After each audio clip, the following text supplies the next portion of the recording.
Hello दोस्तों, आप सभी का स्वागत है आपके अपनी यूट्यूब चैनल में। आप इस वीडियो को देखने के लिए उसके लिए धन्यवाद। जैसा कि आप इस थंबनेल को देख के आए हैं, सीएसपी ग्राहक सेवा केंद्र किस बैंक से लेना चाहिए। जी हाँ, अगर आप सीएसपी लेना चाहते हैं तो किस बैंक से लेना चाहिए। और इस वीडियो को बनाने का मकसद सिर्फ आपको ही समझाना नहीं है, ये मैं भी कैसे लूँगा इसके बारे में है।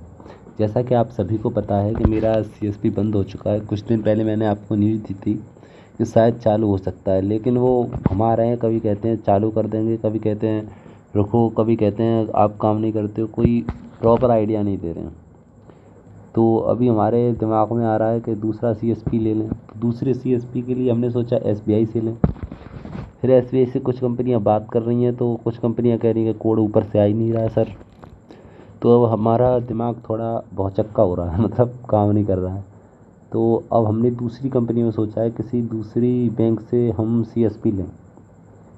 एसबीआई में बहुत दिन काम कर लिया, तो इसके लिए बहुत सारे ऑप्शन हैं, जैसा कि Punjab national bank, bank of Baroda, bank of India, HDFC, axis bank, ICICI और यूनियन बैंक। ये सभी सीएससी से भी मिलती हैं और प्राइवेट से भी मिलती हैं।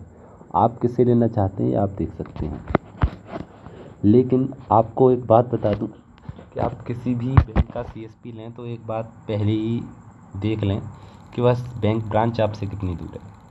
अगर कोई ब्रांच आपसे 10 किलोमीटर दूर है तो आपको खाते खोलने वाले जो फॉर्म हैं वहाँ तक ले जाने होंगे, नई पासबुक वहाँ से ही लेके आनी होगी, कैश वहाँ से लाना होगा। तो आपका जो ट्रैवलिंग का खर्चा आएगा पेट्रोल वगैरह का, उससे आप बर्बाद हो लोगे।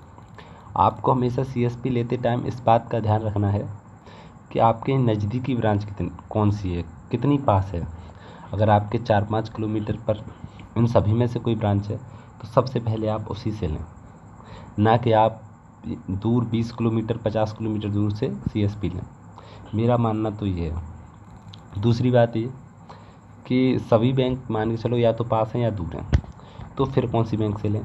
तो अगर आपके केस में ऐसा है तो आपको लेना चाहिए सरकारी बैंक से। सरकारी बैंक का क्या है, सरकारी बैंक से अगर आप सीएसपी लेंगे तो ग्राहकों को भरोसा रहता है कि ये सभी बैंक मतलब प्राइवेट बैंक भाग जाएंगे, लेकिन ये कभी भागेंगे नहीं, इसका पैसा सरकार देगी।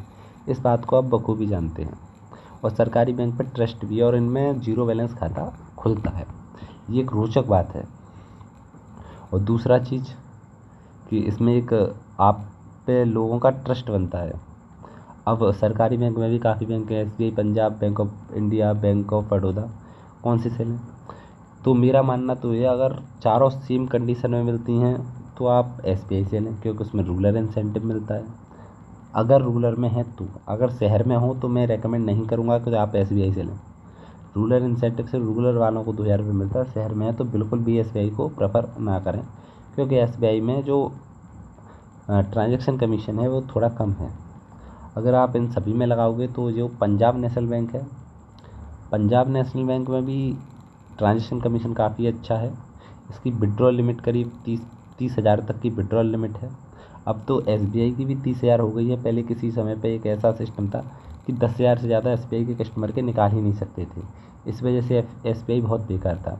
लेकिन आपको एक रोचक एक और बात बताऊं कि जो एसबीआई के खाते हैं वो काफ़ी लेट खुलते हैं, 15 से 20 दिन में। लेकिन जो पंजाब नेशनल बैंक का खाता है वो आपको तुरंत खुल जाएगा और उसको तुरंत एक्टिव भी हो जाएगा। मतलब ये अच्छी बात है इसके अंदर। कमीशन के मामले में थोड़ा पंजाब नेशनल बैंक एसबीआई से बेटर है, लेकिन पंजाब नेशनल बैंक में रूरल इंसेंटिव नहीं मिलता। अब करते हैं बैंक ऑफ बड़ौदा की, बैंक ऑफ इंडिया की बात। बैंक ऑफ इंडिया भी काफ़ी अच्छा बैंक है, सरकारी बैंक है। इसका भी सीएसपी लेने में आपको दिक्कत आएगी, लेकिन इस समय पे आपको सीएसपी लेने में इसमें कोई दिक्कत नहीं आएगी, क्योंकि इसमें इलाहाबाद बैंक मर्ज हुई है, तो उसकी ब्रांचेस के माध्यम से सीएसपी आसानी से मिल जाएगा। और इससे मेरी बात इनके से हो रही थी, तो ये प्राइवेट प्लेयर के माध्यम से, दूसरी कंपनी के माध्यम से लेने की बोल रहे थे, इससे ले लो, लेकिन मुझे ये सीएससी से लेना है। तो सीएससी वाले तो ये कह रहे थे कि अभी कोड हमारे यहाँ ऐसा होता है, प्रत्येक कंपनी पे एक लिमिट के कोड आते हैं कि आप इतने बांट सकते हो। तो सीएससी वालों पे शायद होंगे नहीं, तो उन्होंने मुझसे मना कर दिया, बैंक ऑफ बड़ौदा। लेकिन इसमें भी अच्छा है, इसमें आपको पासबुक प्रिंटिंग मशीन शायद लगाने का ऑप्शन है, और बैंक का जो एटीएम मशीन वो भी लगा सकते हो। ट्रांजैक्शन कमीशन भी अच्छा ही है। और इसमें भी एक अच्छी बात यह है कि इंस्टेंट अकाउंट का ऑप्शन है और ये CSP काफ़ी अच्छा चल रहा है, मैंने एक व्यक्ति का देखा है। अब चौथी आती है बैंक ऑफ बड़ौदा की बात। बैंक ऑफ बड़ौदा भी जैसा आपको पता है सरकारी बैंक है और ये इसका भी CSP लेने में भी आसानी है, क्योंकि विजया बैंक और देना बैंक मिली है तो आसानी से इसका CSP मिल जाएगा। इसका CSP अगर आप लेते हैं तो इसमें रूरल इंसेंटिव नहीं है। आपको पासबुक प्रिंटिंग पर मशीन आपको लगवानी है नहीं लगवानी, ये आपके ऊपर डिपेंड करता है, क्योंकि आपके पैसे से लगवाएंगे, ठीक है। कमीशन की बात करें तो 20 से 25 हज़ार आराम से निकाल सकते हैं। अगर ग्राहक खोलना चाहे खाता तो आप इस ग्राहक को शायद इंस्टेंट फैसिलिटी अभी इसमें लागू नहीं हुई है, तो इसका भी SBI की तरह डामाडोल स्थिति सी है, मतलब ऐसा ही है, मतलब फिर भी ठीक है अगर लेना चाहें तो। अब आती है प्राइवेट प्लेयर की बात। अगर आपके सेम डिस्टेंस या आगे पीछे हैं तो आपके जो समान डिस्टेंस पे, जो कम डिस्टेंस पे उसको लीजिए। अगर आप सोच रहे हैं कि SBI 40 किलोमीटर है और पंजाब नेशनल बैंक 5 किलोमीटर है, हम तो SBI को लेंगे, तो ये आपकी बेवकूफ़ी है। आप अपनी जेब से पैसा फंसाएंगे और दुकान पे बैठ नहीं पाएंगे अपनी पे, आप चक्कर काटते काटते ही हार जाएंगे। अब बात आती है प्राइवेट प्लेयर की। जैसा कि मेरे पास अब नहीं है तो मेरे पास एक ऑप्शन है कि मैं चाहूँ तो HDFC बैंक से भी ले सकता हूँ, क्योंकि मैंने जब SBI का लिया था उससे पहले मेरी पूरी प्रोसेस HDFC की हो गई थी। लेकिन HDFC बैंक से CSP लेने का एक फ़ायदा है कि अगर आप HDFC बैंक से CSP लेते हैं CSC के माध्यम से, तो आपको आधार सेंटर मिल सकता है। और ये मुझे अपने लिए भी प्लस पॉइंट लगा कि मैं HDFC से लूँ। मैंने सरकारी बैंक से इतर जाकर HDFC के लिए सोचा, इसीलिए कि मुझे आधार का काम मिल सकता है। और इसमें क्या है, इसमें आपको 2500 रुपये का खाता खुलेगा और 5000 रुपये का खाता खुलेगा 10,000, ये इसकी दिक्कत है। लेकिन अगर दिक्कत है तो दिक्कत के साथ फ़ायदा ये है कि अगर आप 2500 रुपये से खाते खोलते हैं तो 150 से 200 रुपये के आसपास कमीशन मिलता है आपको। अगर उसको लोन भी प्रोवाइड करा सकते हैं, सरकारी बैंकों में आप लोन प्रोवाइड नहीं करा सकते, आप क्रेडिट कार्ड दे सकते हैं अपने कस्टमर को। हाँ, इसमें थोड़ी ठीक है, लेकिन जो ट्रांजैक्शन कमीशन है वो जो AEPS का है उससे थोड़ा कम है। अगर आप AEPS से काम करेंगे DGP से तो ज़्यादा बेटर रहेगा। इससे बस खाते खोल लो इतना और आधार कार्ड का काम ले लो, ये ठीक है। अब करते हैं, लेकिन इसमें एक अच्छा फ़ायदा है कि इसमें जो आपका करंट अकाउंट खुलता है उस पर कोई चार्ज नहीं होता, कितने भी ट्रांजैक्शन करो, और बढ़िया डेबिट कार्ड क्रेडिट कार्ड सब देते हैं उसमें, उस करंट अकाउंट पे आपको ठीक चल रहा है, मतलब करंट अकाउंट तो। लेकिन BSC के लिए बस बात करके आनी है, चालू कर देंगे बस वो। लेकिन मैं भी सोच रहा हूँ अगर SBI वाले चालू करते हैं तो ठीक, नहीं तो लास्ट ऑप्शन तो BC HDFC का मेरे पास पूरी तरह से है, कन्फर्म है। अब करते हैं एक्सिस बैंक की बात। एक्सिस बैंक का भी CSC दे रही है। अगर आप CSC से लोगे तो इसमें एक कंडीशन है, अगर आप इसका करंट अकाउंट खुलवाओगे तो इसका ईयरली चार्ज आता है, जो आपको दिक्कत कर सकता है। और ग्राहकों का खाता खोलने की बात हुई, खाता भी खुलना अब स्टार्ट हो गए हैं, पहले इसमें खाते नहीं खुल रहे थे शायद।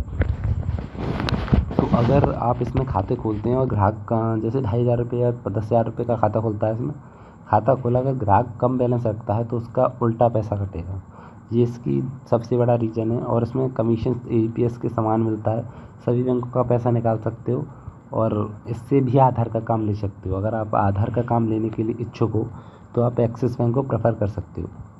अब बात करते हैं ICICI बैंक। अगर ICICI बैंक को लेना चाहते हो, ये भी CSC से मिलती है। अगर आप इसको लोगे तो इसके माध्यम से भी आप आधार का काम खोल सकते हो बिल्कुल ही आसानी से।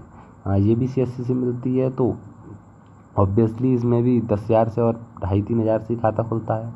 और खाता खुलता है तो इसमें शायद कुछ बैलेंस मेंटेन करने का सिस्टम तो है नहीं, लेकिन इससे लोन फोन के लिए आसानी से मिल सकता है। और इसमें भी AEPS के समान ही कमीशन है, इसमें कोई एक्स्ट्रा जैसे कोई इंसेंटिव नहीं है आपके लिए। और पासबुक प्रिंटिंग वगैरह कोई तीनों बैंकों में नहीं है इनमें। लेकिन ऊपर वाली जो चारों बैंक हैं, SBI, पंजाब और bank of India, bank of Baroda, इन सभी में पासबुक प्रिंटिंग है। यूनियन बैंक भी काफ़ी अच्छी बैंक है, इससे भी ले सकते हैं। लेकिन आपको एक और बात बता दूँ, ये प्राइवेट बैंकों से अगर आपको लेना है तो ये दूसरी कंपनियों के माध्यम से भी ले सकते हैं। 2-4 कंपनियां ऐसी भी हैं जो प्राइवेट बैंकों का प्रोवाइड कराती हैं। एक CSC अनोखी कंपनी नहीं है जो आपको प्राइवेट बैंकों का प्रोवाइड कराए।